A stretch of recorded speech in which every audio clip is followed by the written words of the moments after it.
Meet 4-year-old Viva, who's facing a speech delay and now finding her voice with our support. Viva Mama Kishi, what is your name? Viva. आणि मी कोण आहे? आई. प्रत्येक पालक, आई वडील, प्रत्येकाचं स्वप्न असतं.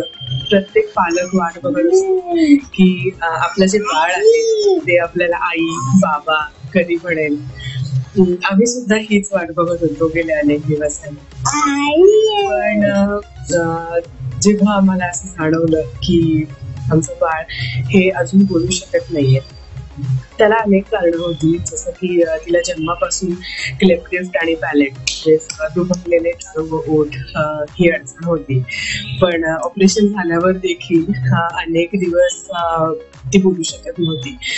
तर आम्ही हाच विचार केला की काय झालं. तर सगळ्यात आधी ऍक्सेप्टन्स जो असतो तो प्रत्येक पालकांमध्ये नसतो की जेव्हा बाळाला काही अडचण आहे, हा बऱ्याचदा पालकांमध्ये ऍक्सेप्टन्स येत नाही आणि तसाही तो आम्हालाही येत नव्हता.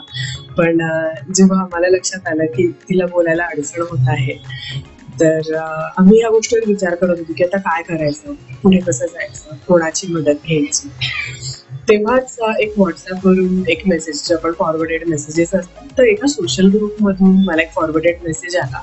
तो म्हणजे सिद्धा दिव्यांग फाउंडेशन या संस्थेकडून. आणि तिथे प्राजक्ता ताई, म्हणजे प्राजक्ता वाटवे ताई ज्या आहेत, त्यांचा कॉन्टॅक्ट नंबर दिलेला होता. तर आम्ही त्या नंबरवर फोन केला आणि आमच्या बाळाची जी काही अडचण आहे ती आम्ही सांगितली.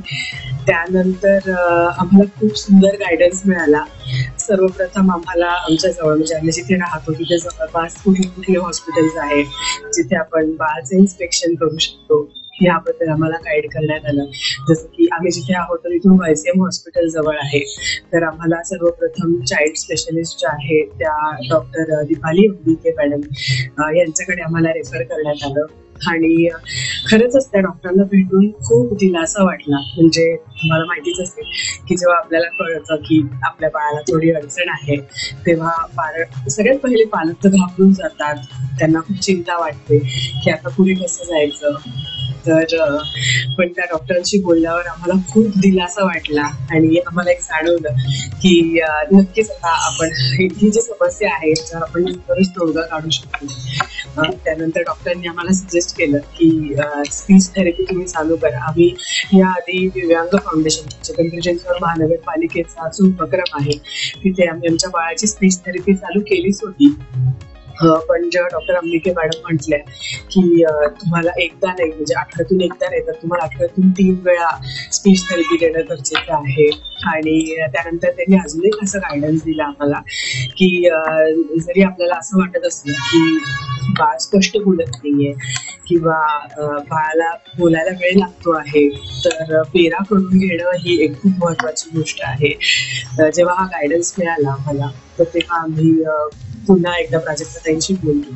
त्यांनी आम्हाला हॉस्पिटलमध्ये बेरासाठी सुद्धा अपॉइंटमेंट मिळवून दिलेली आहे. आणि आता काही दिवसातच आम्ही आमच्या बाळाची बेरा टेस्ट सुद्धा करू. मला हे सांगायला अत्यंत आनंद होतो की हा जो मुलाचा गायडन्स मिळाला हा प्रत्येक पालकासाठी हा खूप महत्वाचा आहे.